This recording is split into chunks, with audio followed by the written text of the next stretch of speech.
بسم الله الرحمن الرحيم. Bismillahirrahmanirrahim. Assalamualaikum warahmatullahi wabarakatuh. Alhamdulillah nahmaduhu wa nasta'inuhu wa nastaghfiruh wa na'udzu billahi min shururi anfusina wa min sayyiati a'malina. Man yahdihillahu fala mudilla lahu wa man yudlil fala hadiya lahu. Wa ashhadu an la ilaha illallah wahdahu la syarika lahu wa ashhadu anna Muhammadan 'abduhu wa rasuluhu sallallahu alaihi wa ala alihi wa ashabihi ajma'in, amma ba'd. Kita lanjut pada pembahasan yang berikutnya yang disebutkan dari buku ini. Kita masuk pada poin yang ketiga dari kitab Ar-Rakaiz Al-Ashar. Poin yang ketiga, salisan at-tadarru'u ila Allah Ta'ala. Prinsip yang ketiga di dalam menuntut ilmu syar'i, ilmu agama Allah Subhanahu wa taala ini, tanamkan pada diri kita sebagai penuntut ilmu untuk menanamkan prinsip yang ketiga. Apa prinsip yang ketiga itu? At-tadarru' ila Allah Ta'ala. Tadarru' maknanya tunduk, berdoa, memohon kepada Allah Subhanahu wa taala. Itu maknanya tadarru', maknanya tunduk dan berdoa kepada Allah Subhanahu wa taala. Sebagaimana dikatakan oleh Imam Ibnu Katsir rahimahullah taala ketika beliau menafsirkan firman Allah Subhanahu wa taala, "Wa akhadnahum bil ba'sa'i wad dharra la'allahum yatadarrun." Kami hukum mereka bil ba'sa, dengan kesempitan di dzikil aish, wad dharra bil audiyah wal asqam, dengan wabah dan penyakit, la'allahum yatadarrun, agar mereka yatadarrun ila Allah. Kata Imam Ibnu Katsir rahimahullah taala dalam tafsirnya, yatadarrun ay yad'un Allah wa yakhsha'una ilaihi. Dia berdoa kepada Allah Subhanahu wa taala dan dia khusyuk tunduk kepada Allah Subhanahu wa taala. Sehingga mana tadarru' maknanya berdoa kepada Allah Subhanahu wa taala, memohon kepada Allah Subhanahu wa taala. Fa-tadarru' ila Allah taala wa su'aluhu at-taufiq was-sadad wa du'a'uhu rabbahu. Tadarru' ila Allah taala wa su'aluhu at-taufiq was-sadad, serta memohon kepada Allah Subhanahu wa taala at-taufiq, memohon taufik kepada Allah Subhanahu wa taala, was-sadad, kekokohan, kelurusan di dalam menuntut ilmu, wa du'a'uhu rabbahu, dan juga dia seorang penuntut ilmu hendaknya juga berdoa kepada Allah Subhanahu wa taala, berdoa kepada Rabb-nya. Apa bentuk doanya kepada Allah Subhanahu wa taala? Al-istizadah min talabil ilmi, untuk meminta tambahan di dalam mencari ilmu. Minta tambahan, tidak cukup dengan satu ilmu, terus dia meminta kepada Allah Subhanahu wa taala. Fal 'abdu faqirun, yang namanya hamba adalah orang yang fakir. Makna fakir yaitu butuh kepada Allah Subhanahu wa taala. Kita semua butuh kepada Allah Subhanahu wa taala. Kita hamba yang lemah. Ya ayuhan nas antumul fuqara ila Allah. Wahai sekalian umat manusia, kata Allah Subhanahu wa taala, antumul fuqara ila Allah.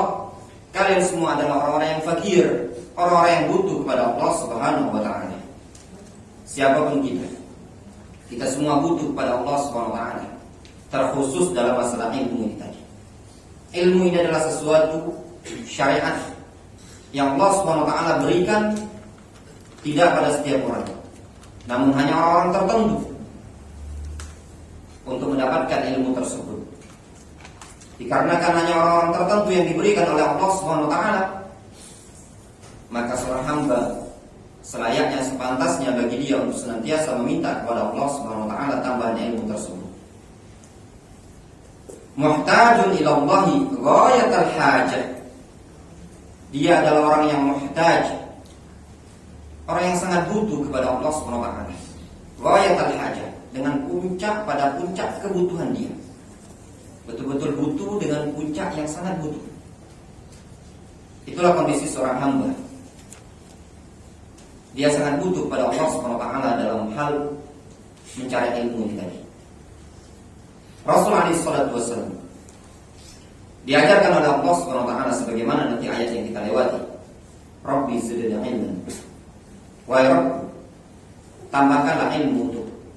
Kalau seorang nabi yang beliau diangkat oleh Allah Subhanahu wa taala, Mustafa, orang yang terpilih, beliau diajarkan untuk meminta tambahan ilmu, maka seorang hamba seperti kita ini tadi sangat-sangat pantas dan layak untuk meminta tambahan ilmu. Dalam sekian banyak doa Rasulullah SAW meminta kepada Allah Subhanahu wa taala, Allahumma inni as'aluka ilman nafi'an wa rizqan thayyiban wa amalan mutaqabbalan.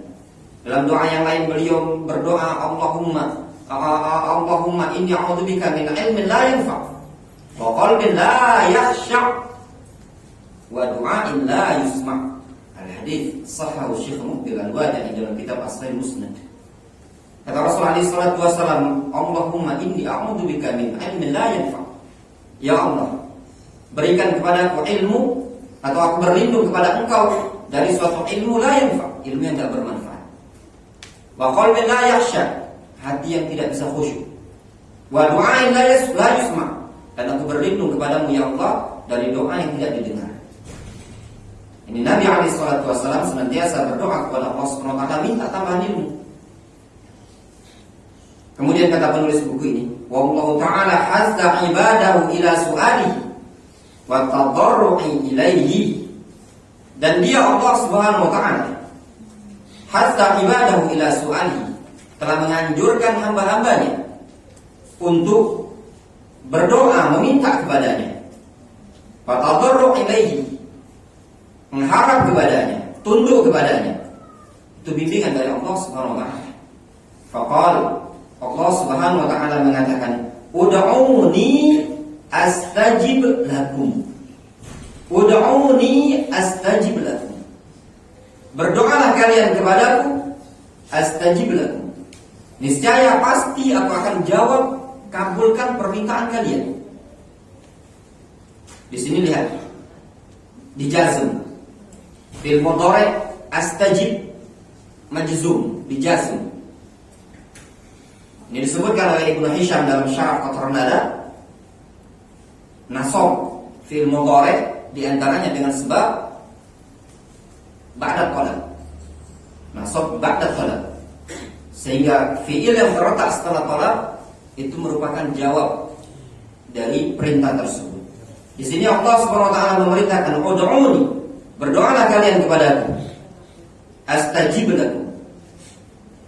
Fil istajib, astajib itu dijazm, disukun. Setelah kapan? Setelah perintah dari Allah Subhanahu wa taala.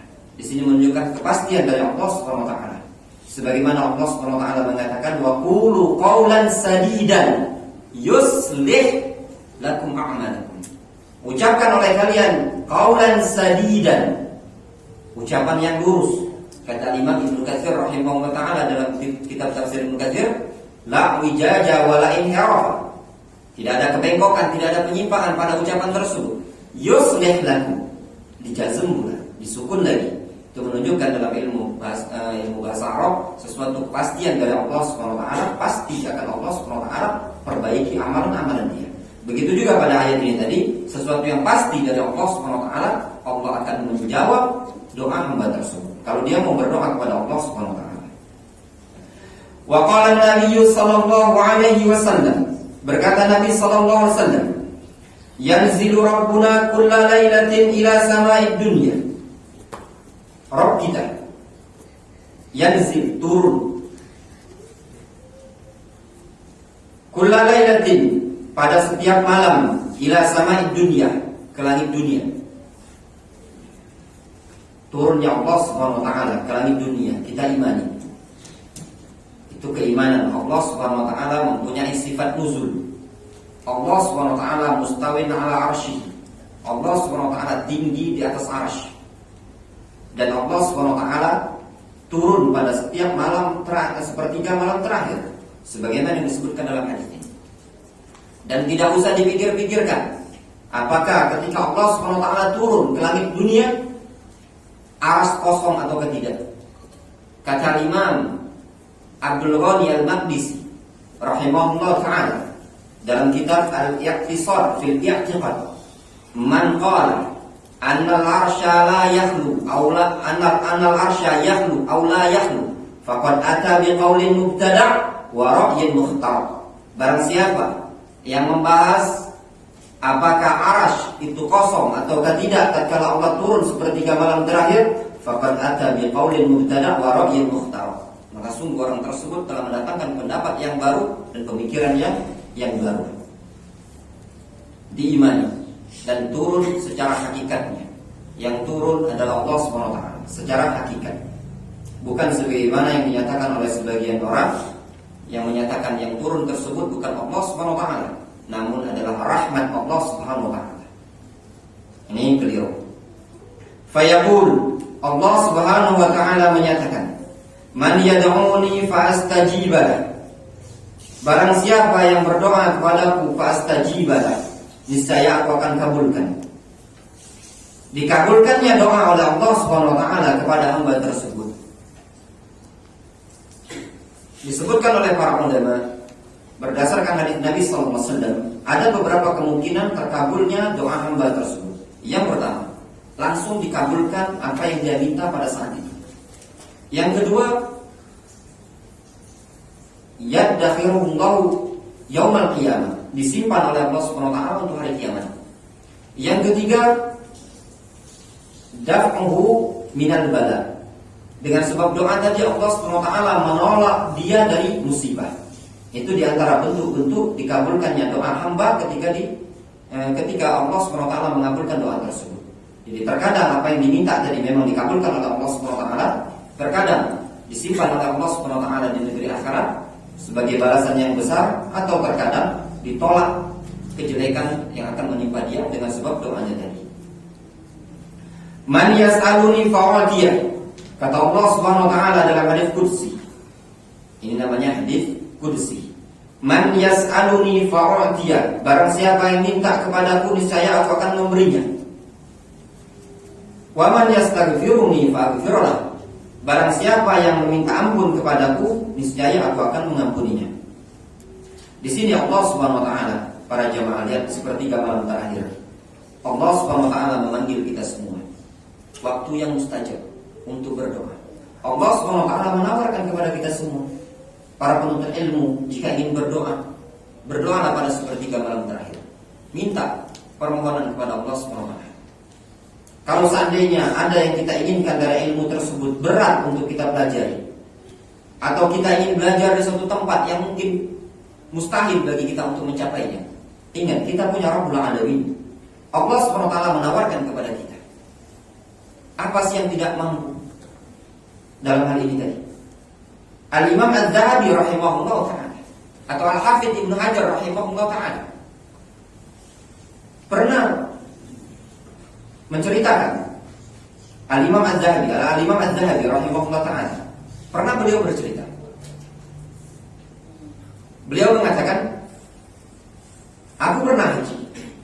Ketika haji, aku meminum air. Atau yang tepat Ibnu Hajar, Ibnu Hajar, bukan Az-Zahabi, Ibnu Hajar, Al-Hafidh Ibnu Hajar. Beliau mengatakan, aku pernah haji, kemudian aku minum air Zam-Zam. Ketika aku minum air Zam-Zam, aku berdoa. Di antara doa beliau mengatakan, syaribtu ma'a Zam-Zam li an akuna fi martabatid dhahabi fil hifdhi. Aku minum air Zam-Zam ini tadi, mudah-mudahan aku menjadi seperti Al-Imam Az-Zahabi dalam hal hifdz, penghafalan. Kata para ulama ketika menyebutkan biografi Al-Hafidh Ibnu Hajar, kata para ulama, bal huwa Al-Hafidh Ibnu Hajar Al-Asqalani ahfadz min Az-Zahabi. Bahkan dia Al-Hafidz Ibnu Hajar itu lebih hafal dibandingkan Al-Dhahabi, bahkan lebih tinggi.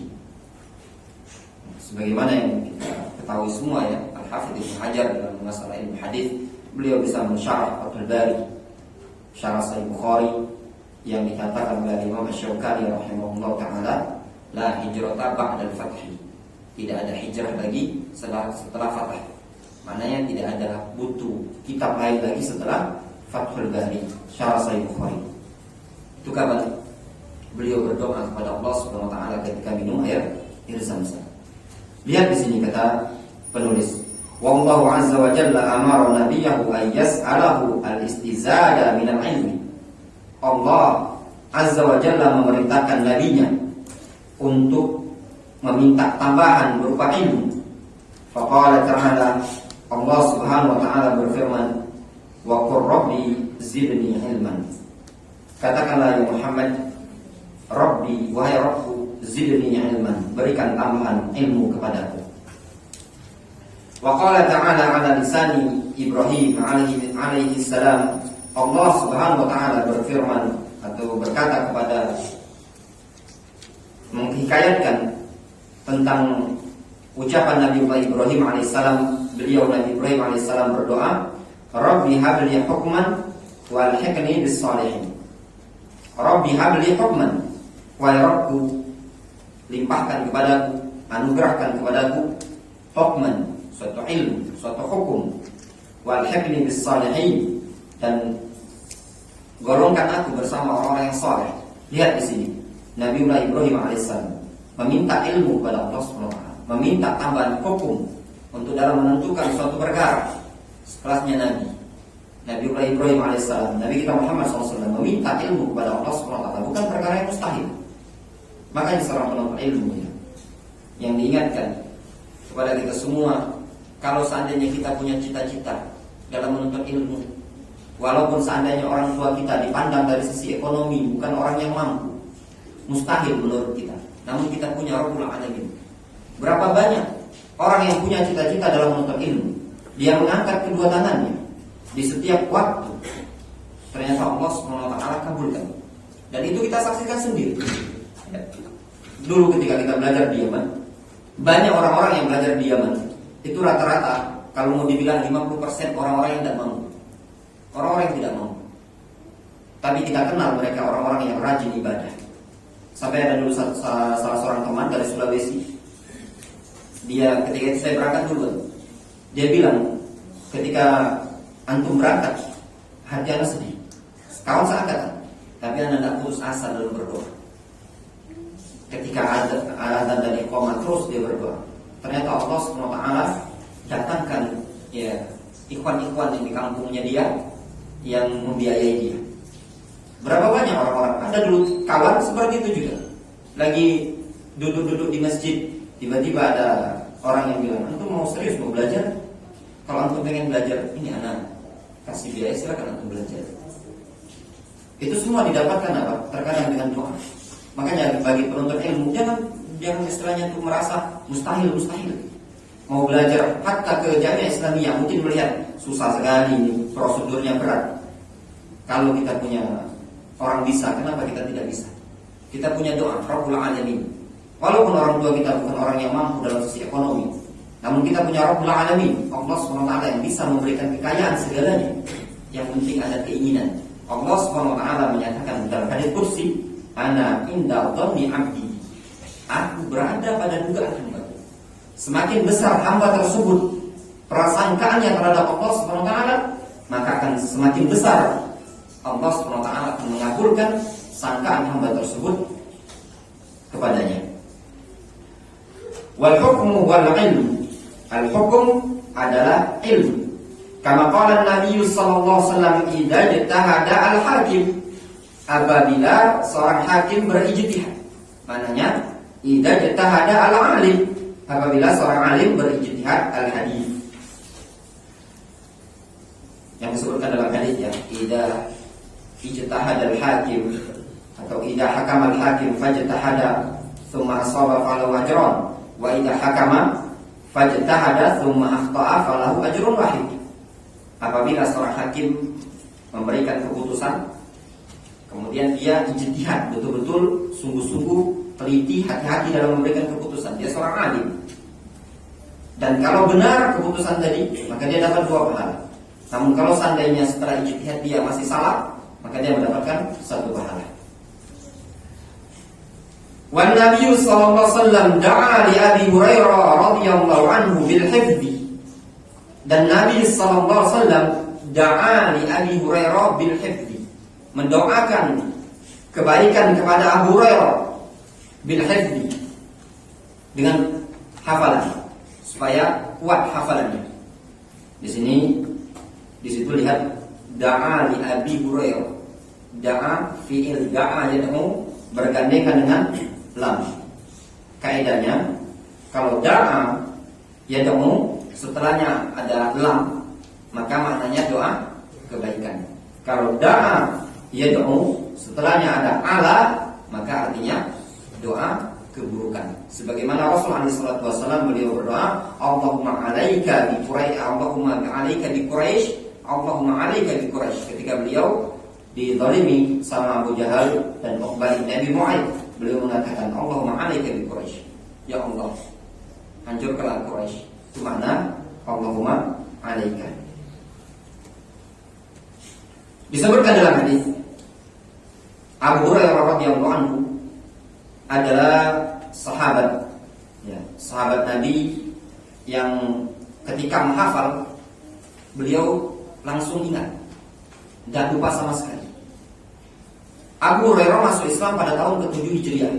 Beliau datang dari negeri Yaman, datang ke kota Madinah. Beliau dari suku Daus. Beliau masuk Islam pada tahun ke-7 Hijriah. Rasul wafat tahun ke-11. Sehingga Abu Hurairah berjumpa dengan Rasul cuma 4 tahun. Namun Abu Hurairah, beliau mendapatkan ilmu yang sangat banyak. Tidak ada yang bisa menandingi Abu Hurairah kecuali Abdullah ibn Amr ibn As. Kenapa? Dikarenakan Abdullah ibn Amr ibn As beliau menulis, mencatat. Apa yang didengar dicatat, apa yang dengar mencatat. Sedangkan Abu Hurairah mengandalkan hafalan. Dan setiap yang dihafal oleh Abu Hurairah, semuanya beliau bisa mengingatnya sama sekali. Urutan, kalau mau dikatakan siapa orang yang paling banyak hafalan yang tidak lupa, maka jawabannya adalah Abu Hurairah. Al-Imam Az-Zahabi rahimahullah ta'ala dalam kitab Al-Muqidhah fi ilmi al-mustalah, kata beliau ketika menyebutkan tingkatan-tingkatan perawi, kata Imam Az-Zahabi, Abu Hurairah dzurwatu sanamil huffaz. Abu Hurairah adalah puncak orang yang berada pada puncak hafalan. Itu Abu Hurairah radhiyallahu anhu. Adapun orang yang paling berilmu dari kalangan sahabat adalah Abu Bakar As-Siddiq radhiyallahu anhu. Hal tersebut dinyatakan langsung oleh Abu Sa'id Al-Khudri radhiyallahu anhu ketika Rasul alaihi wasallam beberapa hari sebelum Rasul wafat, Rasul berkhutbah. Rasul mengatakan, "Innallaha khayyara 'abdan ma baina ma indahu wa ma baina ma min zahratid dunya." Kata Rasul alaihi wasallam, Allah Subhanahu wa taala memberikan pilihan kepada hamba, seorang hamba, antara kenikmatan yang ada di sisinya dengan kenikmatan dunia. Fakhtara ma indallah. Kata Rasul, ternyata hamba tersebut memilih apa yang ada di sisi Allah. Abu Bakar menangis terseduh-seduh. Kata Abu Sa'id Al-Khudri, "Ma yubki hadha syai?" Apa yang menyebabkan Abu Bakar ini menangis? Kata Abu Sa'id Al-Khudri, hadis dalam Sahih Bukhari, ya, masih dalam Sahih Bukhari. Kata Abu Sa'id Al-Khudri, wa kana Abu Bakrin a'lamana. Dan Abu Bakar adalah orang yang paling berilmu di antara kami. Jadi kalau ditanya siapa yang paling berilmu dari kalangan sahabat, adalah Abu Bakar radhiyallahu anhu. Siapa yang paling hafal terhadap hadis dari Nabi SAW, adalah Abu Hurairah. Beliau berjumpa Rasul selama 4 tahun. Namun belajarnya Abu Hurairah, beliau senantiasa belajar mengambil hadis dari Rasul, dan beliau juga mengambil dari sahabat-sahabat yang lain.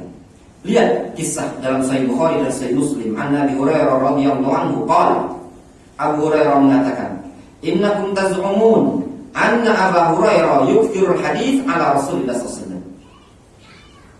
Kalian mengira, kata Abu Hurairah, kalian ini menduga, kalian mengira Abu Hurairah ini memperbanyak hadis atas nama Rasul. Maknanya membuat hadis sengaja mengatasnamakan Rasul. Wallahul maw'id. Allah Subhanahu wa taala yang akan memberikan balasan janji atau hukuman nanti pada hari kiamat. Inni kuntu imra'an miskinan.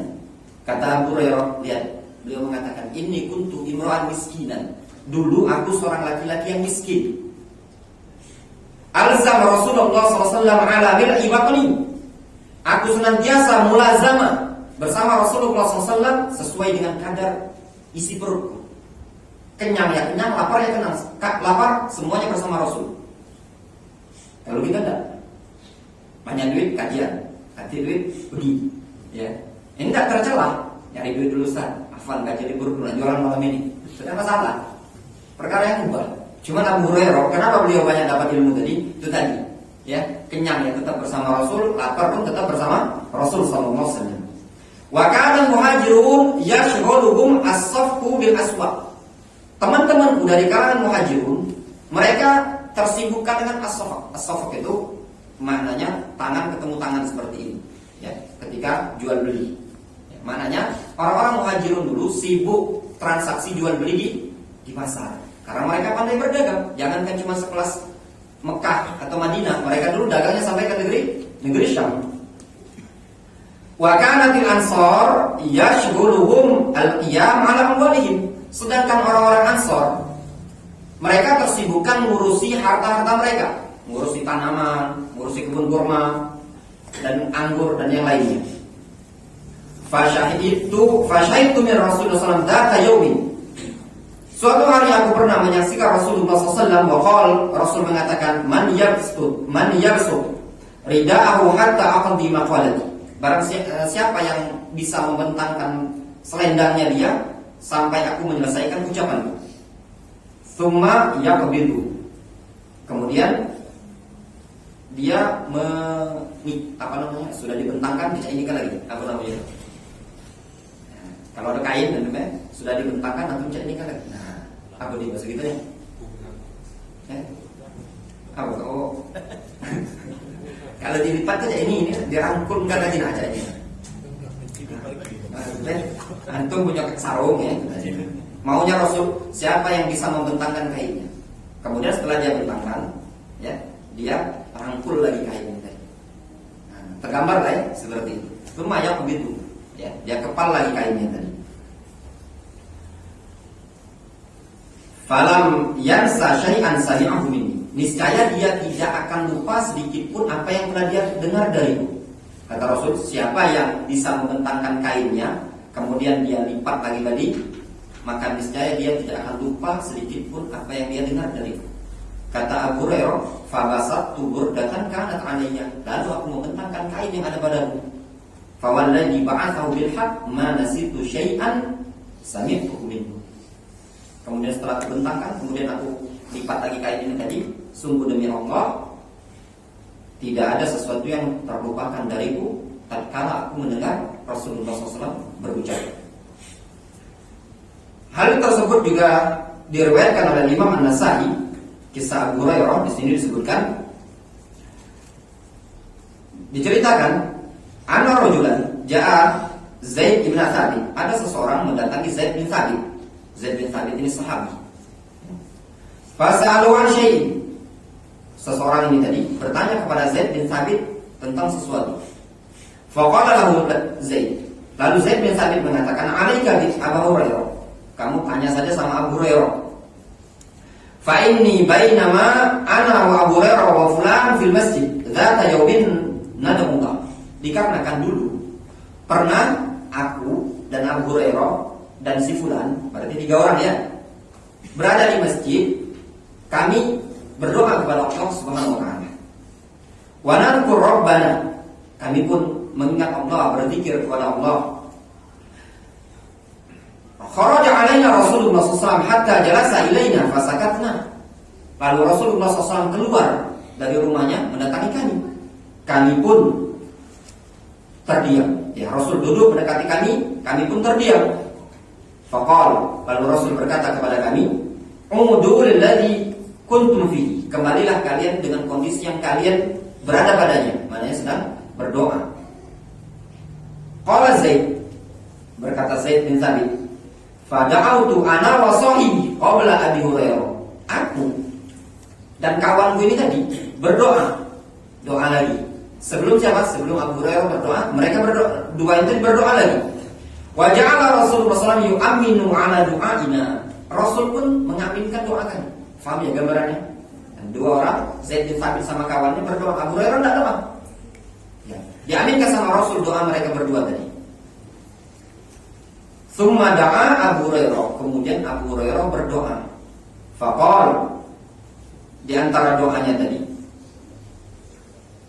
Allahumma inni as'aluka mithla ma sa'alaka sahibai hadani. Ya Allah, sesungguhnya aku meminta kepada Engkau seperti apa yang telah diminta kedua temanku. Tidak panjang-panjang Abu Hurairah kan? Ya dah. Kawannya berdoa, dibiarkan sama Abu Hurairah. Abu Hurairah ketika mau doa, Abu Hurairah cuma bilang, ya Allah, ya Allahumma inni as'aluka mithla ma sa'alaka sahibayya hadani. Ya Allah, aku meminta kepada Engkau, memohon kepada Engkau seperti yang diminta oleh kedua temanku ini tadi. Ya dah. Ini cerdasnya Abu Hurairah. Kemudian Abu Hurairah ada doa tambahan. Doanya, wa as'aluka ilman la yunsa. Dan aku meminta kepada Engkau ilmu yang tidak bisa lupa. Faqala Rasulullah SAW, amin. Lalu Rasul mengaminkan. Ini dalil bolehnya kita mengaminkan doa orang yang berdoa, tapi bukan dalil untuk doa berjamaah. Difahami? Yang doa mudah-mudahan tahun ini tidak lagi ngobrol dia misalkan kan Denny ya, doakan dia Ustaz, mudah-mudahan tahun 2021 ini ada pasangan. Amin. Yang lain kan tidak masalah, boleh itu tadi. Ini tak jauh Rasul mengaminkan. Faqulna, kata Zaid bin Thabit tadi sama kawannya, ya Rasulullah, wa nahnu nas'alullah ilman la yunsa. Ya Rasulullah, kalau begitu kami minta juga kepada Allah ilmu yang tidak bisa lupa. Faqal, lalu Rasul menjawab, sabaqakum biha al-ulam ad-dausi. Telah mendahului kalian pemuda dari Daus. Daus itu negeri Yaman, ya, dari kabilah Daus. Telah mendahului kalian, maksudnya Abu Hurairah ini tadi. Ini juga boleh antum ungkapkan ya. Misalkan ada barang sesuatu yang ternyata sudah diambil atau untuk kasihkan sama kawan lain. Namanya misalnya Febri. Barang ini punya Kak Bawa misalkan. Aku misalkan sepatu bola nganggur. Denny yang nak minta. Ya, kakak yang nak ambil-ambilnya dikasihkanlah ke Febri. Nanya Denny, mana sepatu? Aku baik. Sabotoka dia Febri. Ya, itu tadi. Itu ungkapan yang biasa digunakan oleh orang muda. Belum masuk kata Indonesia. Belum. Wada'a li Ibnu Abbas bil ilmi. Dan Rasul juga pernah mendoakan Abdullah bin Abbas dengan ilmu. Faqal, Rasul mengatakan, Allahumma faqihhu fid din wa 'allimhu at-ta'wil. Ya Allah, faqihkan Ibnu Abbas dalam urusan agama dan ajari dia ilmu takwil, maknanya ilmu tafsir. Fastajaballahu du'a nabiyahu, sehingga Allah SWT mengabulkan doa nabinya. Fakana Abu Hurairah radhiyallahu anhu la yasma'u syai'an illa hafidhahu, sehingga Abu Hurairah tidaklah mendengar sesuatu melainkan dia pasti menghafalnya. Wa asbaha Ibnu Abbas habrul ummah, dan Ibnu Abbas menjadi habrul ummah, tintahnya umat ini. Wa turjuman al-Quran, dan juga turjuman al-Quran, penterjemah al-Quran, maknanya penafsir al-Quran. Itulah kondisi faedah doa ya, banyak berdoa kepada Allah Subhanahu wa taala. Oleh sebab itu bagi kita orang tua, anak itu sering-sering didoakan. Doakan anak kita, doakan, tidak masalah berdoa juga selagi doa tadi berkaitan dengan ilmu. Berharap kita doa minta kepada Allah SWT anak ini dari menjadi orang yang hafal Quran, orang yang berilmu. Asal jangan minta kepada Allah SWT agar dia dijadikan nabi. Pasti tidak mungkin dikabulkan oleh Allah SWT. Dikarenakan disebutkan oleh para ulama, di antara sebab tidak terkabulkannya doa yaitu tatkala ada dia tidak fil doa, melampaui batas kadar doanya tadi. Doa minta jadi nabi, suatu yang mustahil. Atau dia di antara doa juga sebagaimana para ulama, dia mendoakan seluruh umat manusia semuanya beriman. Itu udah mustahil kan? Kenapa? Karena sudah disebutkan dalam Al-Quran, dan Al-Quran berlaku sampai hari kiamat. Umat manusia itu ada yang mukmin, ada yang kafir. Namun kalau dia mendoakan pada kampung tertentu semuanya beriman, itu tidak masalah. Namun kalau sebumi tadi beriman, ya, itu untuk saat-saat ini sesuatu yang mustahil. Ada nanti saatnya seluruh umat manusia beriman, itu pun akan ada masanya kemudian hilang. Itu ketika bumi dipegang oleh Nabiullah Isa alaihissalam dengan Imam Mahdi. Adapun setelahnya juga kembali kekufuran. Itu pun tidak lama. Pada masa-masa seluruh umat manusia beriman. Sudah masuk dia menceritakan setelah saya. Alhamdulillah nahmaduhu wa nasta'inuhu wa nastaghfiruh. Wa na'udzu billahi min shururi anfusina wa min sayyiati a'malina. May yahdihillahu fala mudilla lahu wa may yudlil fala hadiya lahu. Wa asyhadu an la ilaha illallah wahdahu la syarika lahu wa asyhadu anna Muhammadan 'abduhu wa rasuluhu sallallahu alaihi wa ala alihi wa ashabihi ajma'in, amma ba'd. Kita lanjutkan sedikit lagi dari keterangan buku ini. Kata penulis buku ini, wala yazalul ulama ala hadza, dan mereka para ulama senantiasa di atas hal ini, yatadarra'una ila Allah, mereka senantiasa berdoa kepada Allah Subhanahu wa taala.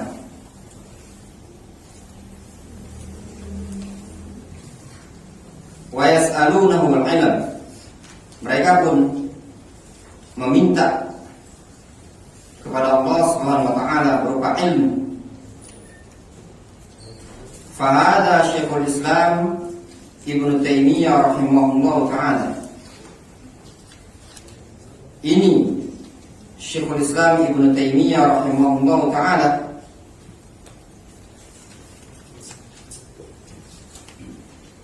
yadhhab ilal masajid, beliau pergi ke masjid,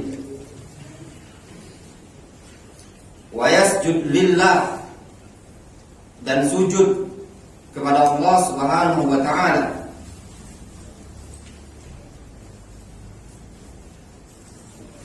Wa yas'aluhu, serta memohon kepada Allah Subhanahu wa taala.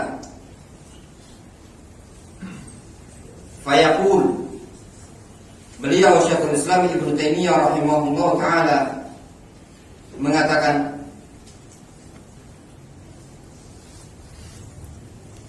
ya muallima Ibrahim, allimni, wahai zat yang mengajari Ibrahim, allimni, ajarilah aku.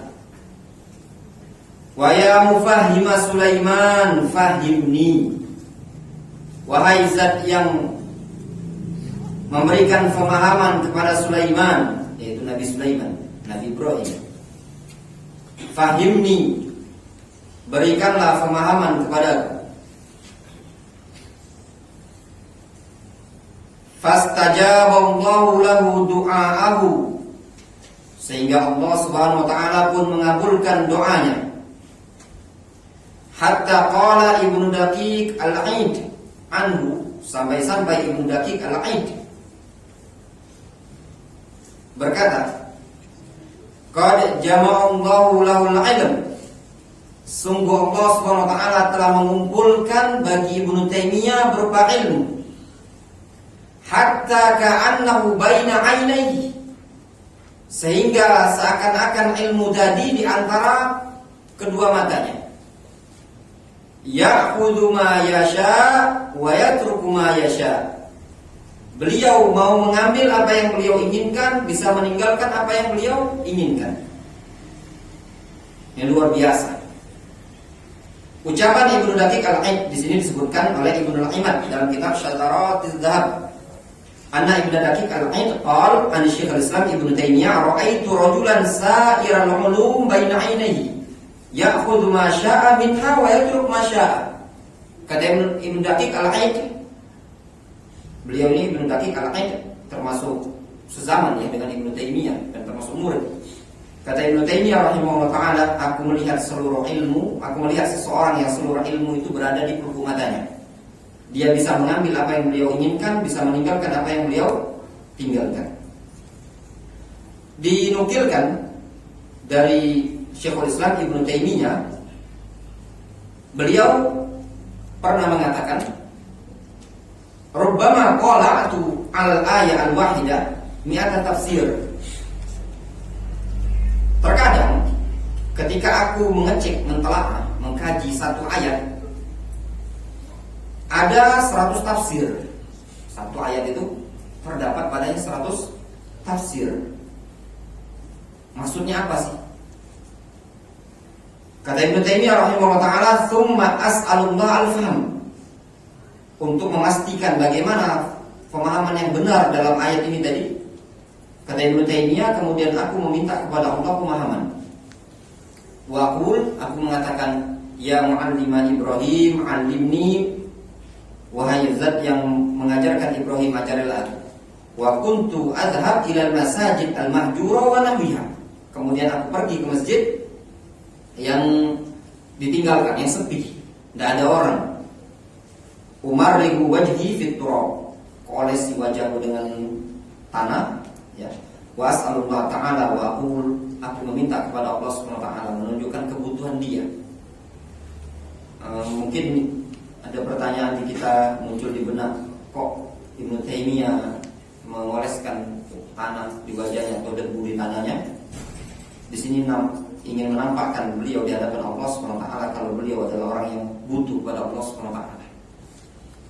Sebagaimana yang disebutkan dalam hadis, di antara sebab ya hay'ah terkabulkannya doa yaitu ketika seseorang kusut masai di perjalanan. Disebutkan dalam hadis, seorang laki-laki asy'atha akbar, rambutnya kusut masai berdebu, yamuddu yadayhi ila sama, dia mengangkat kedua tangannya ke langit. Para ulama mengambil istinbat di antara asbab atau hay'ah terkabulkannya doa yaitu mengangkat kedua tangan, kemudian safar, dan juga ketika kondisi kesusahan. Ya. Namun ini istinbat dari Ibnu Taimiyah, beliau bersengaja untuk berpenampilan seperti itu tadi. Inilah kondisi Syekhul Islam Ibnu Taimiyah rahimahullah ta'ala. Bahkan dinukilkan oleh Imam Ibnu Qayyim, beliau punya murid Ibnu Qayyim. Ibnu Qayyim rahimahullah ta'ala menyebutkan dalam A'lamul Waqi'in, sebagaimana disebutkan dalam ta'liq buku ini, kata Ibnu Qayyim, wa kana idza ushkilat 'alaihi al-masail, dulu kalau ada permasalahan yang muskil turut, rumit bagi Ibnu Taimiyah, yaqul, beliau mengatakan, ya mu'allima Ibrahim, 'allimni, wahai zat yang mengajari Ibrahim, ajarilah aku. Wa yukthir al-isti'anah, beliau memperbanyak isti'anah bidzalik, dengan doa tersebut. Iqtidaan bi Mu'adz bin Jabal, dalam rangka mengikuti Mu'adz bin Jabal radhiyallahu anhu, haitsu qala li Malik ibn Yukhamir as-Saksaki inda mauti, tatkala Mu'adz bin Jabal berkata ke Malik ibn Yukhamir as-Saksaki ketika wafatnya Malik ibn Yukhamir, wa qad ra'ahu yabki, ketika itu Mu'adz bin Jabal melihat Malik ibn Yukhamir menangis.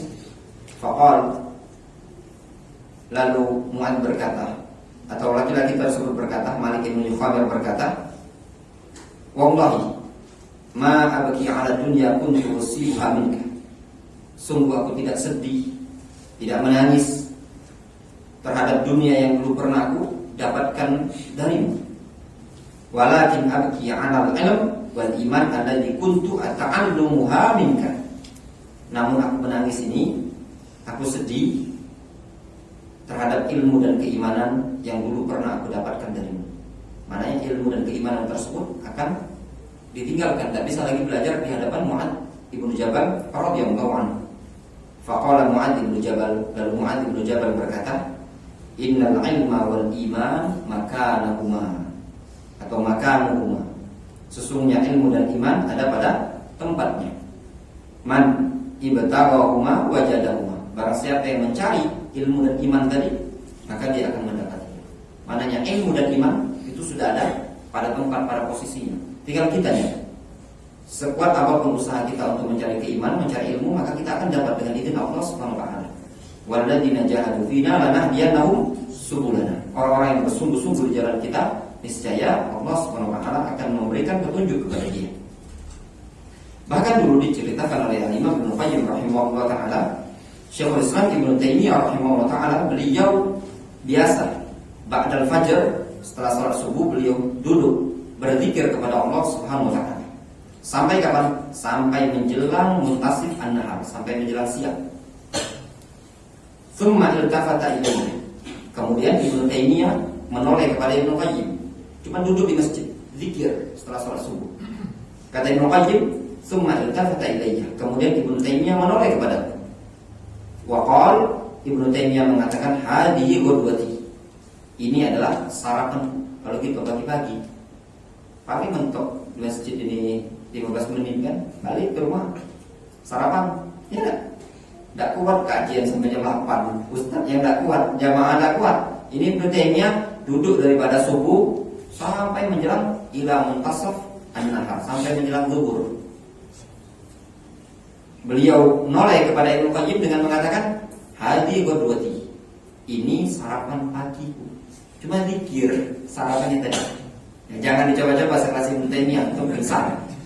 Masuk rumah sakit. Walau lam ataqadda al-ghada saqatat quwwati. Kalau seandainya aku tidak sarapan, tidak makan seperti ini, niscaya kekuatanku akan lemah. Jadi kekuatan Ibnu Taimiyah ada pada zikir.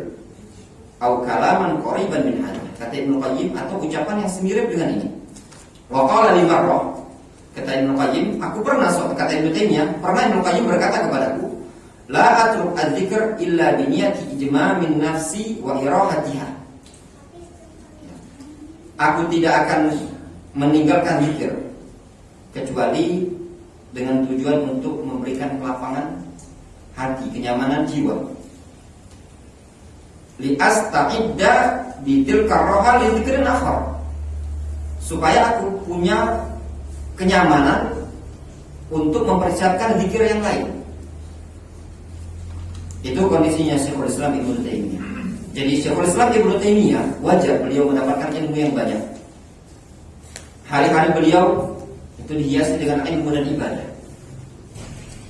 Sesuatu yang luar biasa pada Syekhul Islam Ibnu Taimiyah dalam bidang fikih, dalam bidang akidah, dalam bidang tauhid. Semua ilmu ada pada Syekhul Islam Ibnu Taimiyah. Dalam bidang bahasa Arab itu luar biasa. Disebutkan oleh Syekh Ibnu Taimiyah di Syarah Riyadhus Shalihin. Kalau cetakan yang punya anak, cetakan kelima, jilid kelima, jilid ke-6, jilid kelima atau ke-6, jilid ke-6, cetakan Madarul Waton, disebutkan di halaman 95. Syekh Ibnu Taimiyah menyebutkan kisah Ibnu Taimiyah pada bab karamatul auliya, karamahnya para wali. Ini bukan dongeng, ya. Kisahnya, Ibnu Taimiyah pernah datang ke negeri Mesir. Ketika itu Ibnu Taimiyah berdialog, diskusi dengan Abu Hayyan.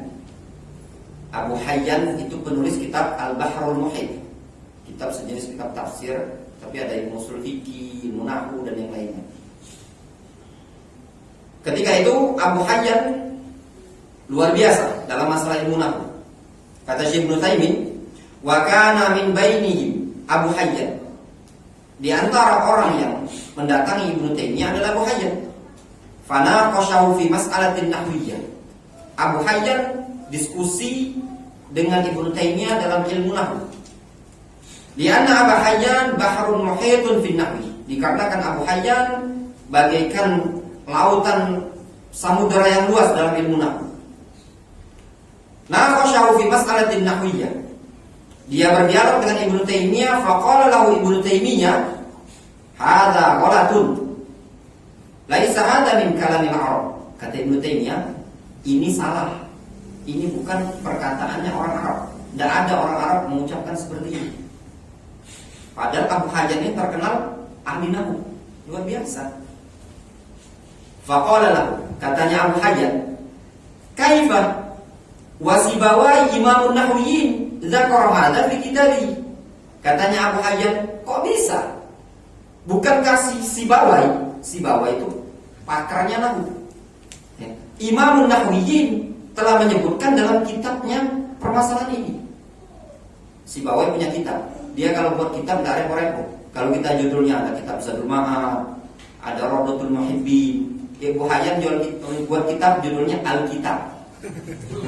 Itu kitab ilmu bahasa Arab. Judulnya Alkitab, ya. Katanya si Abu Hayyan ini tadi, si Sibawai yang nulis kitab Alkitab tadi. Sibawai menyebutkan permasalahan ini ada di bukunya dia. Kata Ibnu Taimiyah, hal Sibawai nabiyyun nahwin yajibu alaina an nattabi'ahu. Apakah Sibawai nabi dari kalangan pakar nahwu sehingga wajib untuk kita ikuti? Kata Ibnu Taimiyah, laqad akhta'a Sibawai fi kitabihi fi aktsar min 80 mawdi'an la ta'lamuha anta wala Sibawai. Sungguh Sibawai telah terdapat padanya kesalahan di dalam kitabnya tadi lebih dari 80 tempat dalam kitab tersebut yang tidak kamu ketahui dan tidak diketahui oleh Sibawai. Bayangkan, luar biasa. Sibawai pakarnya ilmu nahwu. Telah salah, kata Ibnu Taimiyah, Sibawai telah salah dalam kitab tersebut sebanyak lebih dari 80 poin. Yang kamu tidak tahu, Sibawai juga tidak tahu. Kata Syekh Ibnu Taimiyah rahimahullah ta'ala, Sibawai indal nahwiyin mithlul Bukhari indal muhaddithin. Sibawai itu di kalangan pakar ilmu nahwu adalah bagaikan Imam Bukhari di kalangan ahlul hadis. Namun Ibnu Taimiyah keilmuannya dibandingkan Sibawai masih pakar Ibnu Taimiyah.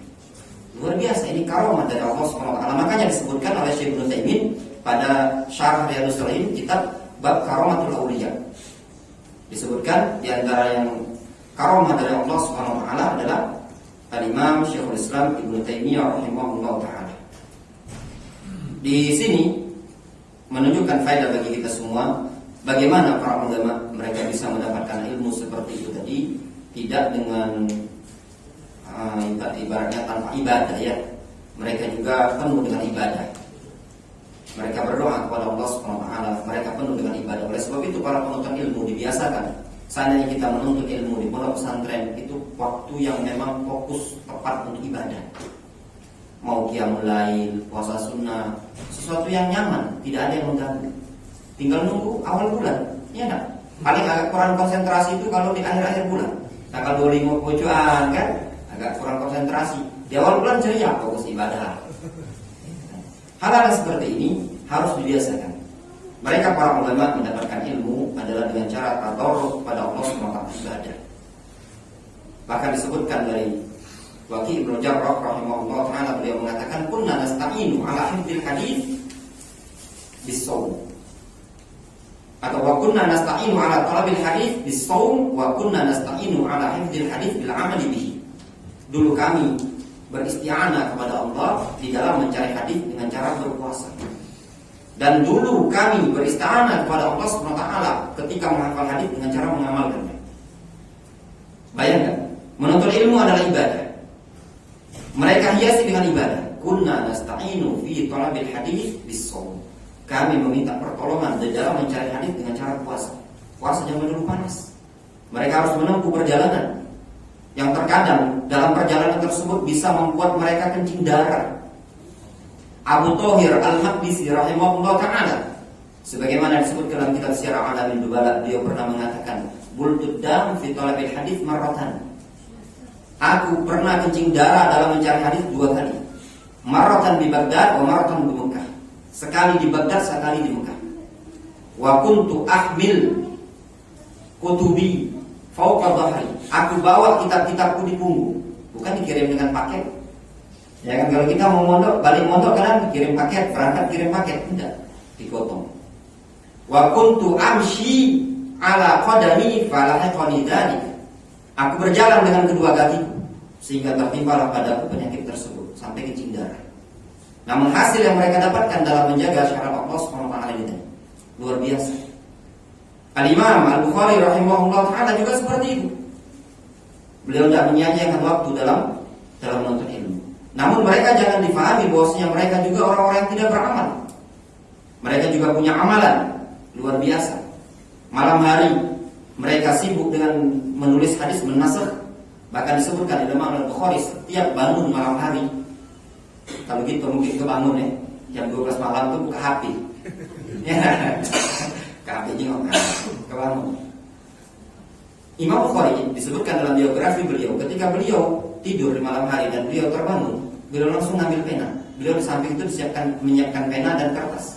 Setiap beliau terbangun, beliau ngambil pena, kemudian mencatat apa yang terbesit di benak pikiran beliau, langsung dicatat.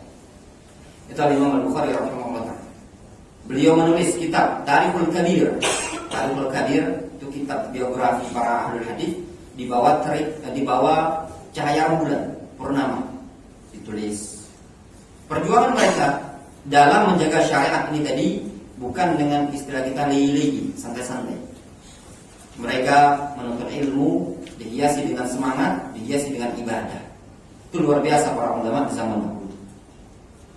Oleh sebab itu bagi kita semua para ikhwan, para jamaah, khususnya orang tua, dibiasakan, diajak anak-anak untuk ibadah. Ajak dia berdoa. Besarkan harapan anak kita tadi kepada Allah SWT, bahwasanya Allah SWT adalah zat yang senantiasa mengabulkan. Jangan dipatahkan semangat seorang anak. Anak, bapak, canyo, berat kalau sekolah di situ, modal itu mahal. Jangan dulu. Besarkan semangat. Kalau memang itu yang terbaik bagi dia. Tugas orang tua adalah untuk menyemangati anak. Nanti insya Allah akan kita bawakan kisah sebagian mereka. Ada yang harus dikisahkan Rabi'ah Ar-Ra'i. Rabi'ah Ar-Ra'i punya bapak, itu Rabi'ah bin Abdurrahman, dikenal dengan Rabi'ah Ar-Ra'i. Beliau murid Imam Malik. Ya, kalau tidak salah murid Imam Malik atau guru Imam Malik yang berubah. Beliau itu bapaknya mujahid, berjihad. Dia diasuh sama emaknya. Bapaknya bawa duit banyak. Nah ini simpen ya, nanti untuk hidup masa depan. Sama anaknya, sama ibunya, itu untuk bekal anaknya. Dan banyak, setiap dapat ghanimah, rampasan perang, dan itu sudah ratusan dinar dikorbankan. Suatu hari bapaknya pulang, bertahun-tahun mendapati di rumah tersebut seorang pemuda. Dikiranya siapa masuk ini tadi? Ternyata anaknya yang sudah duluan lupuan, kelamaan berjihad. Pas balik, tapi ngirimi nafkah tadi, dia bawa uang banyak dinar. Ternyata pas pulang ada anaknya sudah besar. Dia tanya, mana harta yang dulu pernah kukasihkan? Setiap pulang perang, jihad, mana harta rampasan perang tersebut? Dia bilang harta tersebut habis untuk biaya anaknya belajar. Di suatu hari datanglah dia ke masjid, mendapati ada seorang pemuda yang sudah bergerombolan, ya, ramai. Dia bertanya, siapa pemuda tersebut? Kata orang-orang itu namanya Robi. Pas dilihatnya ternyata anak itu hilang sama sekali. Rasa mau marah sama anak sama istrinya tadi yang duit tadi ternyata bermanfaat. Dalam hal ini tadi keberadaan orang tua, ya, peran orang tua dalam dunia pendidikan, khususnya mendidik mentarbiah anak sangat berperan. Bagi yang didukung oleh orang tua, maka hendaklah bersyukur. Maka digunakan maksimal harta yang dia miliki dan juga tenaga yang dia miliki. Kalau seandainya kondisi kita tidak dapat dukungan orang tua, yang harus belajar sambil bekerja, ini juga jangan patah semangat. Lihat tadi Abu Hurairah radhiyallahu anhu, sampai disebutkan Abu Hurairah pernah pingsan di masjid. Beliau pingsan, orang-orang mengatakan abika junun ya Abu Hurairah, engkau gila. Dia bilang ma bi junun, aku tidak gila. Walakin asabani al-ju', akan tetapi menimpa aku rasa lapar. Beliau kelaparan sampai pingsan. Namun karena sabarnya beliau, maka beliau mendapatkan ilmu. Kata Al-Hafidz Ibnu Hajar rahimahullah taala dalam Fathul Bari, beliau menyebutkan terkadang al-faqru yu'in ala talabil ilmi. Terkadang kefakiran itu bisa membantu orang untuk fokus untuk ilmu. Yang benar. Coba ya, dulu sebelum ada HP Android ini, itu belajar lebih fokus, pegangnya Al-Quran. Zaman sekarang anak-anak sambil baca Al-Quran, lagi HP. Kalau dulu dah fokus Al-Quran itu lah. Pondok pesantren sekarang ini kadang sudah banyak ya HP. Udah lihat HP itu pecah lihat barang keluar dari planet Pano aja. Apalagi kalau balik dari pondok kan, HP itu dipegang, tidak dilepas-lepaskan. Inilah kondisi di zaman sekarang ini. Makanya kemudahan terkadang memalingkan seseorang dari menuntut ilmu. Orang tua dalam hal ini harus bisa mengkontrol anak. Kemudian sang anak harus bisa memanfaatkan, mensyukuri nikmat dari orang tua ketika dapat dukungan dari orang tua.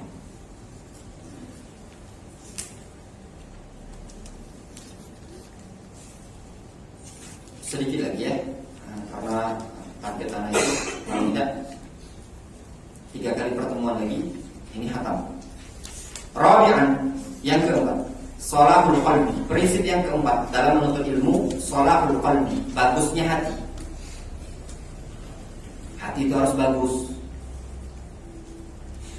Fal qalbu wi'a'ul ilmi. Hati itu adalah wi'a itu wadah, tempat penampungan, tempat nampungnya ilmu. Fa in kana al-wi'a' shalihan khazana ma fihi wa hafidhahu. Kalau wi'a, wadah ini tadi, wadah ilmu ini tadi shalihan, bagus, khazana ma fihi, dia bisa menyimpan, menampung apa yang ada dalam wadah ini tadi. Wa hafidhahu, dan menjaganya. Wa in kana al-wi'a' fasidan dhayya'a ma fihi. Kalau wadahnya tadi rusak, maka dia akan menyia-nyiakan apa yang ada di dalam wadah tadi. Contoh gambaran, ini wadah babi, air minum. Kalau ini bagus, tidak bocor, maka bisa nampung kan. Sepertilah hati. Kalau hatinya bagus, ilmu yang dimasukkan dalam hati ini bisa nampung. Ketika hati ini rusak, maka bocor. Itulah yang disebutkan hati yang rusak, yang disebutkan dalam hadis, bahwasannya di dalam jasad itu ada segumpal darah, yaitu hati. Idza fasadal jasadu kullu. Kalau dia rusak seluruh anggota badan. Sampai-sampai dalam hadis Hudzaifah bin Yaman, Rasulullah SAW menyebutkan, hati yang penuh dengan noda-noda maksiat, setiap kali seseorang bermaksiat, nukitat fi nuqtatan sauda, ditorehkan pada hatinya titik hitam. Sehingga tatkala titik hitam tadi semakin banyak, kata Rasulullah SAW, la ya'rifu ma'rufan wa la yunkiru munkaran illa ma yushriba min hawa. Dia tidak mengetahui mana perkara yang ma'ruf, mana yang munkar, kecuali yang sesuai dengan hawa nafsunya. Hati sudah gelap. Al-Imam Ibnu Qayyim rahimahullah taala membagi hati menjadi 3, sebagaimana dalam kitab Ighathatul Lahfan fi Masa'ibis Syaitan. Yang pertama, qalbun salim, yaitu hati yang selamat dari kemaksiatan, dari kesyirikan, dari kebid'ahan, dari mengikuti hawa nafsu. Yang kedua, qalbul marid, hati yang sakit, itu hati yang terdapat padanya iman, juga terdapat padanya kemaksiatan. Yang ketiga, qalbun mayyit, ini hatinya orang-orang kafir, hatinya kaum munafik yang ditutup oleh Allah Subhanahu wa taala. Wa Rasul sallallahu alaihi wasallam ja'ala al-qalba asasa kulli syai'in. Rasul sallallahu alaihi wasallam menjadikan hati adalah fondasi segala sesuatu, asas dasar segala sesuatu. Faqal, Rasul mengatakan, ala wa inna fil jasadi mudghah. Ketahuilah, sesungguhnya pada jasad ada mudghah, segumpal daging. Idza salahal jasadu kullu. Kalau daging tadi baik, maka baiklah seluruh anggota badan. Wa idza fasadal jasadu kullu. Kalau hati tadi rusaklah seluruh anggota badan.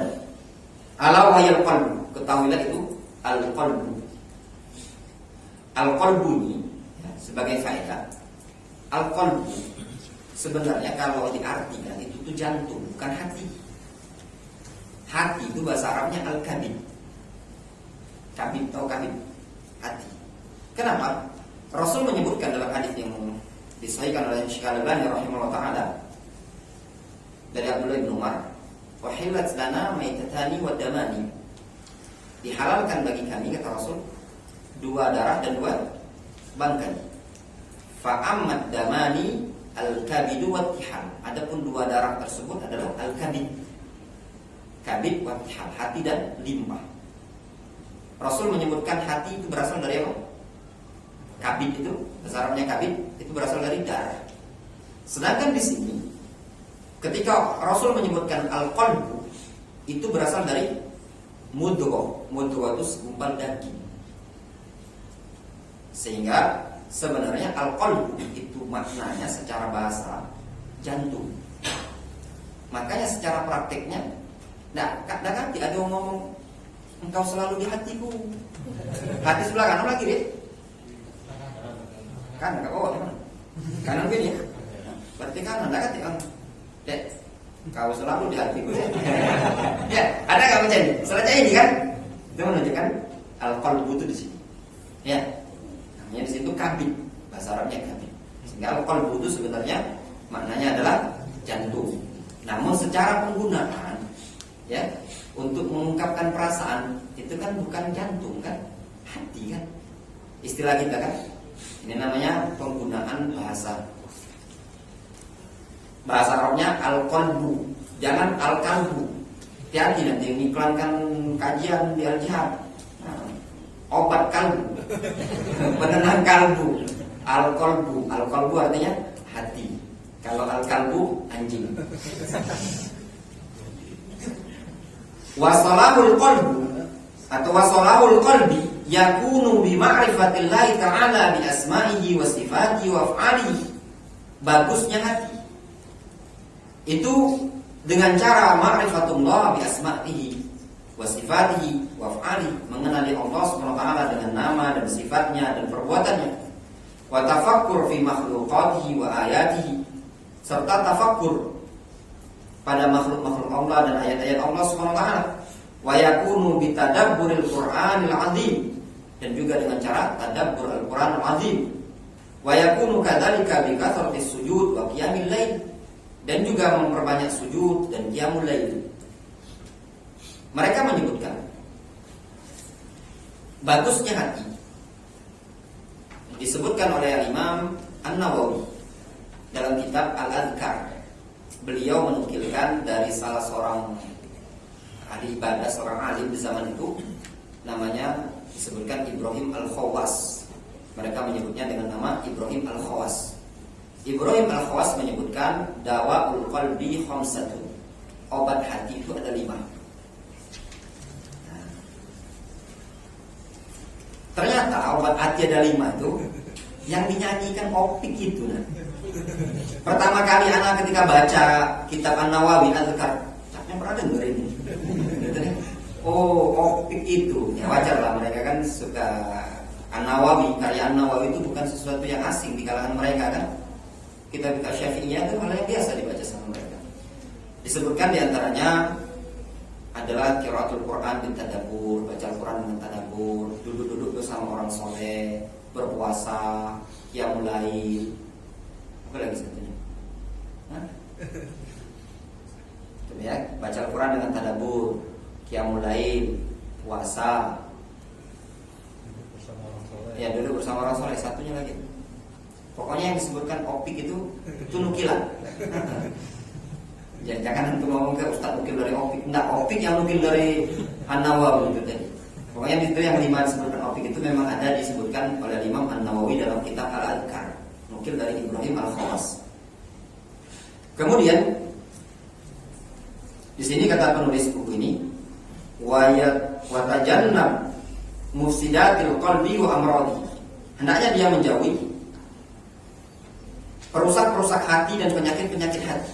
Fa innaha in wujidat fil qalbi fa innahu la yastati'u hamlal ilmi. Dikarenakan penyakit-penyakit hati tersebut kalau ada pada hati, maka hati tersebut la yastati' hamlal ilmi, maka tidak mampu membawa ilmu.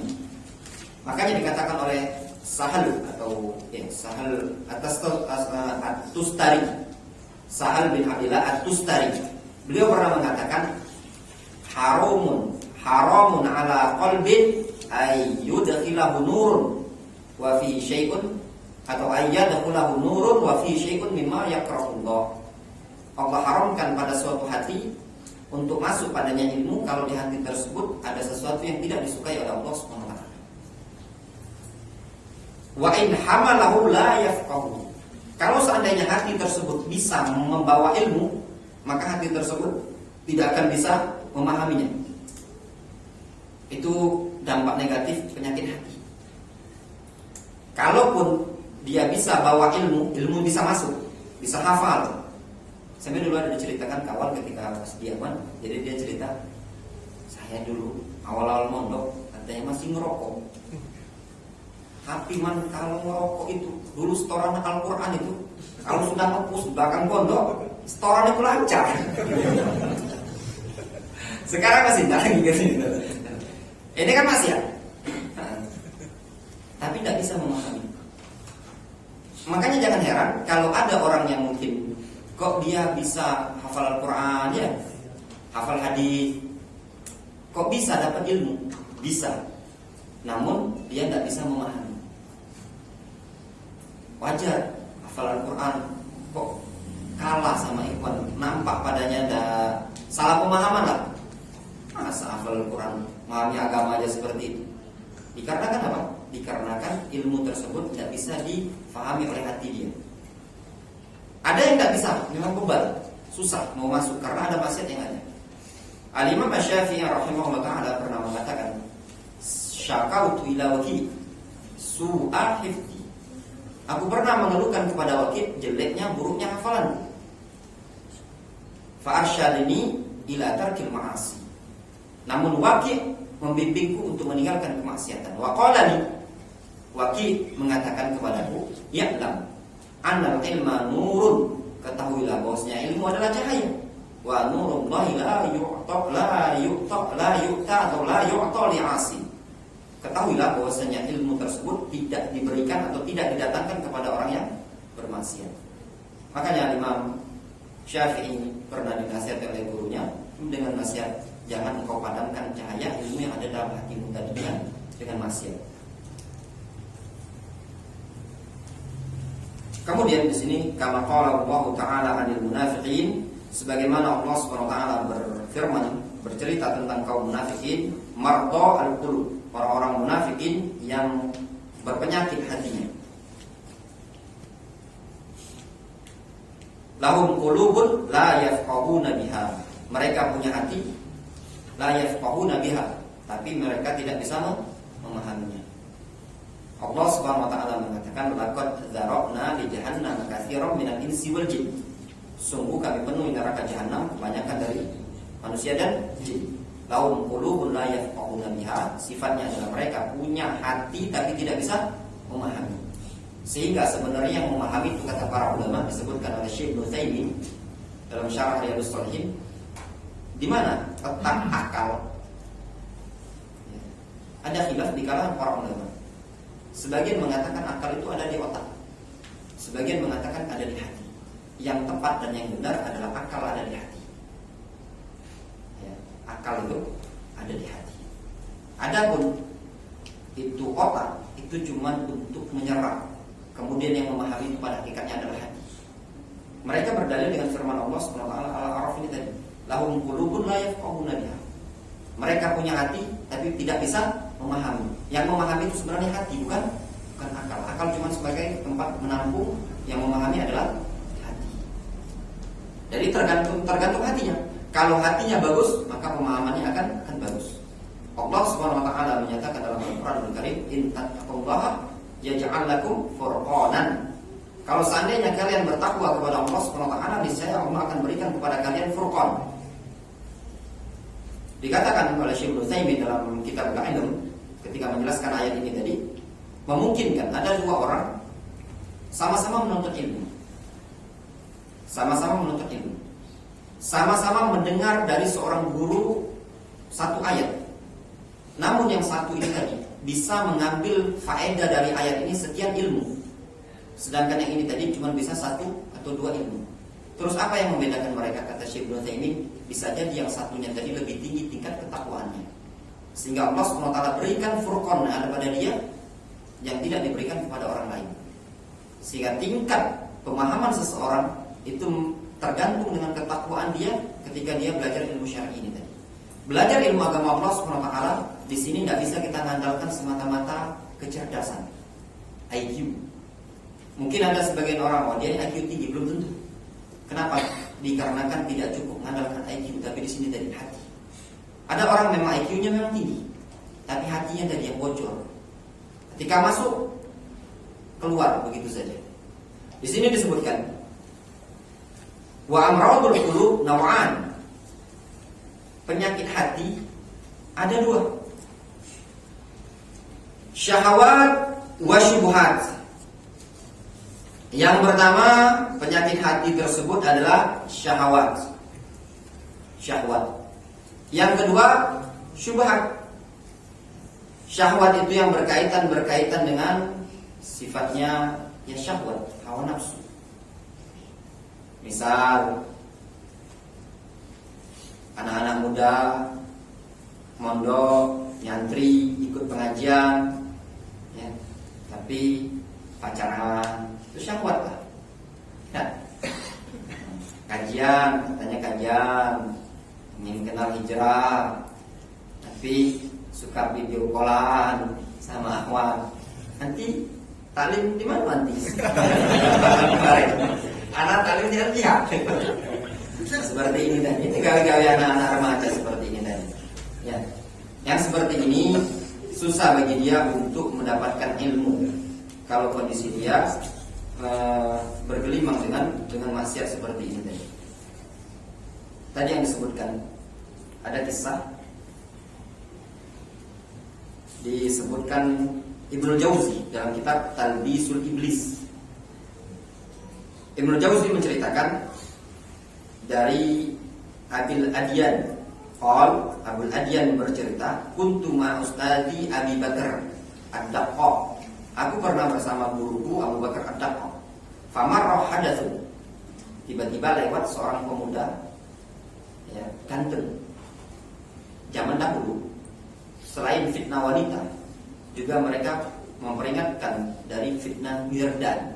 Mirdan itu amrod. Ya. Anak-anak abikir remaja ganteng gitu tadi kan. Itu juga bahaya, fitnah kedua. Jangan dianggap cuma wanita. Ini terkadang ya. Penyakit di pondok pesantren namanya syaitan itu tidak pilih-pilih. Ya, kalau ada perempuan dibisikinya, kalau tidak ada perempuan ditiup-tiup sama dia dengan laki-laki. Sehingga yang seperti ini perlu diwaspadai. Bahkan di zaman Umar bin Khattab ada anak muda yang ganteng yang disuruh sama Umar berjemur supaya hitam, supaya tidak membuat fitnah orang lain. Ada kitab ya, kitab namanya Lamut Duril Mansur, karya Syekh Jamal bin Furaihan Al-Harithi, salah seorang ulama di Riyadh. Itu kitab sebenarnya berisi asar-asar para ulama salaf zaman dahulu, berisikan tentang berpegang teguh dengan sunnah, menjauhi bid'ah, menjauhi maksiat, mentaati penguasa. Namun dimasukkan pada kitab itu satu bab, peringatan untuk mewaspadai remaja-remaja atau wirdan amrod ini tadi.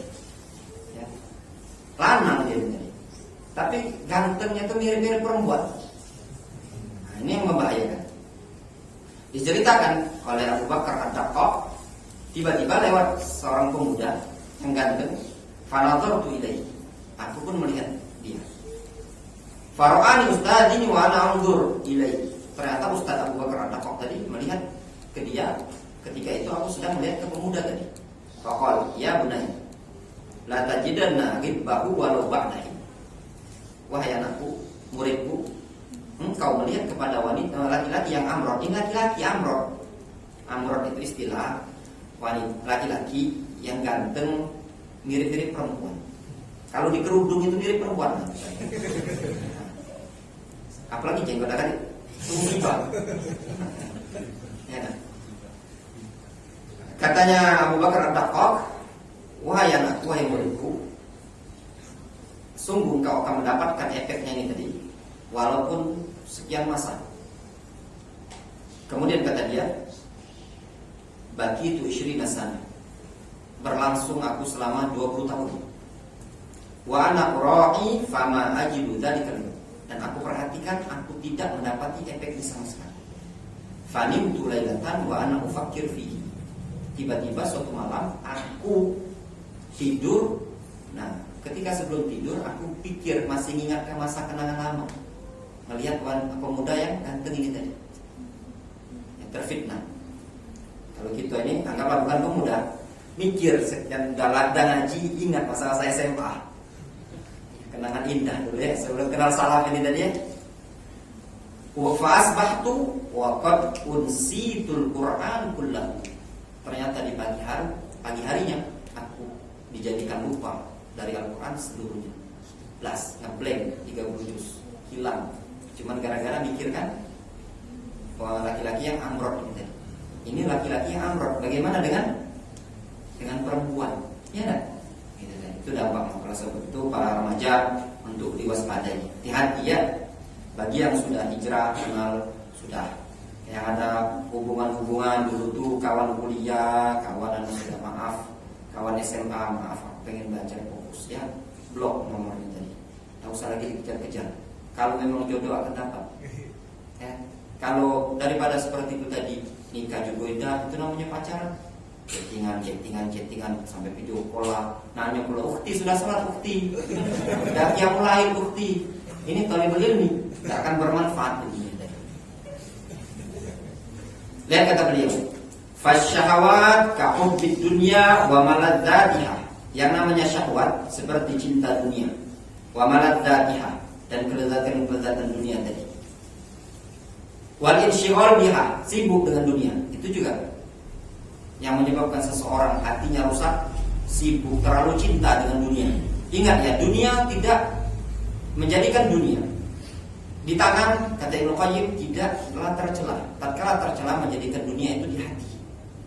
Mencari boleh, dagang ya dagang. Para ulama zaman dahulu mereka juga ada yang dagang. Abdullah bin Mubarak pedagang, Sufyan ibn Uyainah, Sufyan Ats-Tsauri, Khalid Al-Hadza, mereka pedagang. Sahabat-sahabat Ansor, Muhajirun, Ansor ngurusi tanaman, Muhajirun juga dagang. Yang fokus belajar itu cuma Abu Hurairah. Namun tindakan tersebut tidak membuat mereka lalai dari menuntut ilmu. Yang lalai itu tatkala seseorang lebih mendahulukan dunia dibandingkan urusan hatinya tadi. Wa hubbus suwar al-muharram. Di antara penyakit hati, syahwat, suka gambar-gambar yang diharamkan. Nah, ini juga.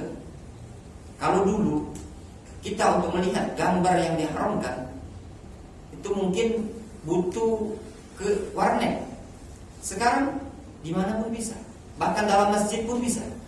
Alhamdulillah, ini ada dampak buruk handphone, HP. Walaupun di sana ada hal-hal yang positif.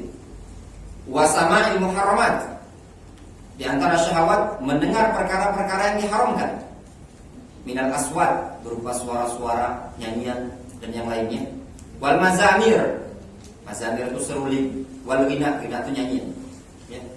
Wa kadzalika nazar al-muharram, demikian juga nazar, melihat kepada sesuatu yang haram, kepada aurat wanita, itu diupayakan untuk dihindari. Disebutkan Al-Imam Asy-Syafi'i pernah hilang hafalannya dikarenakan beliau pernah melihat pahanya wanita. Kalau kita berkali-kali, masalahnya memang ada kata yang dihafal. Masalah yang dihafal itu ada kata, jadi biasa. Ini kondisi kita di zaman sekarang ya. Itu tadi memang benar. Kita banyak-banyak istighfar. Itu sering namanya maksiat di mana ya. Jalan motor, berangkat kajian, auto ada salib cewek-cewek. Nah, tunduk ke nabrak. Yang jangan difokuskan, dijiwai. Ya, itu namanya nazar ilal muharramat, melihat kepada perkara yang haram. Dalam hal ini memang memperbanyak kita di zaman sekarang ini untuk istighfar. Ya, untuk istighfar, menutup dosa-dosa keseharian ini tadi. Kemudian diantaranya bisa disebutkan syubhat. Penyakit hati adalah syubhat. seperti kal-i'tiqadat al-fasidah, keyakinan-keyakinan yang rusak. Ini pembahasan akidah ya. Wal a'mal al-muqtada'ah, amalan-amalan yang bid'ah. Wal intima lil ittijahat al-fikriyah al-bid'iyah al-mukhalifah li maslakis salafis shalih.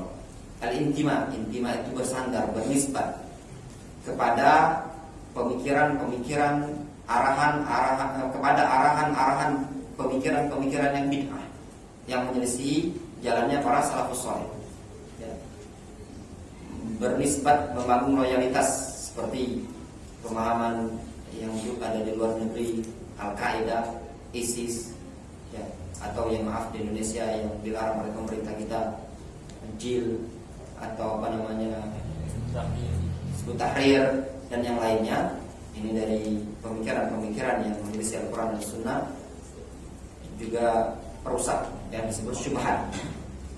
Wa min amradil qulub as-sada 'anil ilmi aidan, dan termasuk penyakit hati yang melarang menghalangi dari ilmu juga al-hasad, hasad, wal ghil, dengki, wal kibr, sombong. Itu juga hasad, penyakit hati. Bagaimana cara menghilangkan hasad? Penyakit hati yang ini dari hasad, ghil, kibr. Rasul memberikan solusi caranya, diantaranya puasa 3 hari setiap bulan. Kata Rasulullah SAW, yudhib wahar al-qalb, membersihkan kotoran-kotoran hati. Terus kan 3 hari terus sampai insya Allah akan bersih.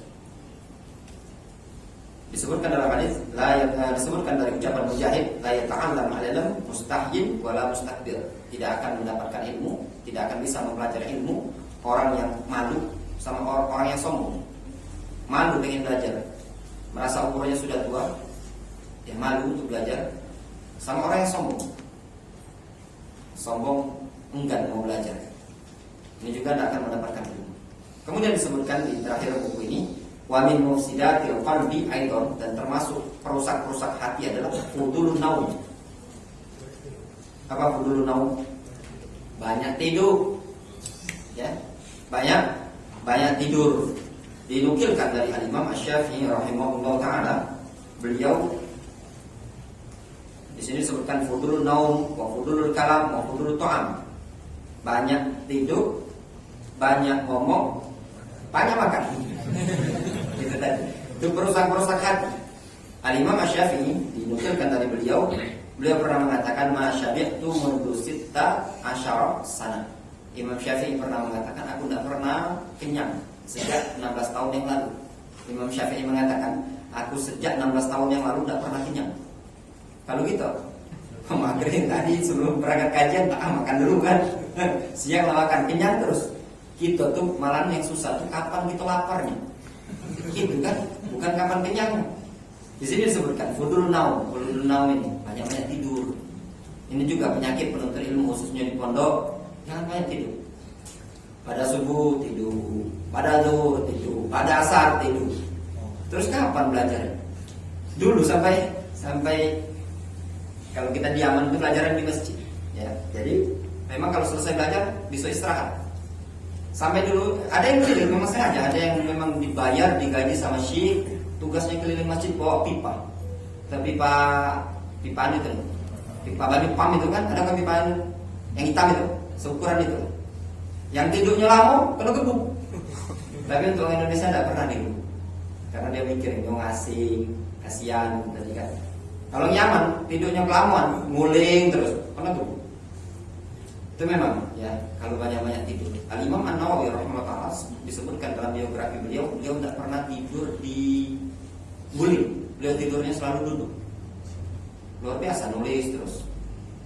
Juga disebutkan sekian banyak para ulama sampai mereka banyak sekali yang tidak ada tidur berbaring sama sekali. Apalagi nak kenal dengan kasur. Beda dengan kita mondok zaman sekarang. Kita yang mondok zaman sekarang menyiapkan kasur. Ya kan, nak mondok itu tadi menyiapkan tempat, posisi nyaman. Zaman dulu mereka para ulama tidak seperti itu. Nah, dikarenakan kondisi mereka beda ya, ke zaman dahulu beda lagi. Sebenarnya yang dituntut pada kita zaman sekarang adalah untuk bagaimana cara syukur kita dengan karya-karya para ulama, tinggal dipelajari. mereka dalam menjaga syarat ini tadi. Kalau bukan mereka, ya, setelah pertolongan dari Allah SWT dan sebabnya mereka, niscaya kita susah untuk belajar. Coba hadis itu dikumpulkan susah. Mereka mengumpulkan Imam Bukhari, Imam Muslim, Tirmidzi, Abu Dawud dengan jasa-jasa mereka para ulama yang meluangkan waktu siap, ya, menahan rasa lapar, sampai disebutkan di sebagian mereka ada kisah yang unik, ya. Sebagian mereka dalam menuntut ilmu ada yang punya duit 1 dirham, 1 dirham digigit, mikir ini beli kertas, beli roti, kertas roti sambil jalan. Ketelan lah duit ini tadi. Roti tidak dapat, gitu tadi. Kertas tidak dapat. Kemudian dia tertawa. Lalu kawannya ngomong, nanya apa tertawa tadi kan? Dia ceritakan kisahnya tadi. Yang dikasih sama kawan, kasih duit suruh beli kertas. Itu kondisinya mana pun. Beli kertas itu bingung. Makan kertas itu gambaran gitu. Kalau kita ini ada duit, ya, contoh pengajian misalkan di sini pengajian Ustadz siapa? Ustadz Abdul Rahman misalkan ya, ada buku, contoh buku baik. Nah, kalau kajian anak-anak sering mengajarkan ikhwan beli buku. Anggaplah buku Sulisita itu 30.000, ya enggak? 30.000. Pikir di buku bakso, ya, bakso merah. Bakso itu pikiran tadi. Kalau para ulama tidak, mereka lebih mendahulukan kertas. Saya juga yang dikisahkan 3 orang bernama Muhammad ibnu Nasr al-Marwazi, Muhammad ibnu Harun ar-Ruyani, dengan Muhammad ibnu Jarir at-Tabari. 3-tiganya dalam satu malam tidur kelaparan. Namun Allah SWT datangkan dalam rezeki yang lain. Datang seseorang, mereka 3 orang ini tadi, Muhammad ibnu Harun ar-Ruyani, Muhammad bin Jarir at-Tabari, dan Muhammad ibnu Nasr al-Marwazi. Suatu malam mereka tidur dari suatu bangunan dalam keadaan lapar, tidur. Kata kawannya, coba salah seorang di antara kita ini, atau Muhammad bin Khuzaimah, ya, Muhammad bin Khuzaimah, 4 orang. Coba salah seorang dari kita ini cari makanlah. Gimana caranya? Muhammad bin Khuzaimah, yaitu Al-Imam bin Khuzaimah. Beliau sholat dulu 2 rakaat. Lagi di tengah-tengah sholat, tiba-tiba ada utusan Amir Mesir ketika itu dengan membawa beberapa kantong, 4 kantong duit dinar, kemudian dikasihkan kepada mereka. Pertolongan Allah SWT datang kepada mereka ketika itu. Makanya tatkala seseorang menuntut ilmu dengan kondisi seperti itu, terkadang keberhasilan yang mereka dapatkan. Ya maaf juga terkadang ya, zaman sekarang anak-anak yang sekolah umum, terkadang banyak kalau kita lihat orang-orang yang sukses ya, pejabat, terkadang juga tidak gampang. Ada juga anak-orang yang susah, tapi keteguhan mereka belajar, siap kuliah, jadi marbur. Konon katanya sebagian menteri ada yang dulu pernah jadi marbur masjid, ganti biaya. Ternyata Allah SWT berikan kemudahan. Ternyata orang-orang yang istilahnya itu papan atas ya, kalangan elit, itu juga orang-orang susah, tapi punya kegigihan. Dari sini bagi kita semua, bagi penuntut ilmu, ketika dapat ada rezeki, orang tua memberikan kemudahan, dan kita yang mempunyai harta, bersyukur gunakan harta tadi pada kemudahan dalam menuntut ilmu. Bagi yang tidak punya, tetap menuntut ilmu dan bersabar dan berdoa kepada Allah SWT. Wallahu ta'ala bishawab. Selesai 4 poin, masih 6 poin. Mudah-mudahan 3 kali pertemuan lagi selesai. Wallahu ta'ala bishawab. Cukup sampai di sini. Subhanallah wa bihamdihi asyhadu an la ilaha illa anta astaghfiruka wa atubu ilaik. Wassalamualaikum warahmatullahi wabarakatuh.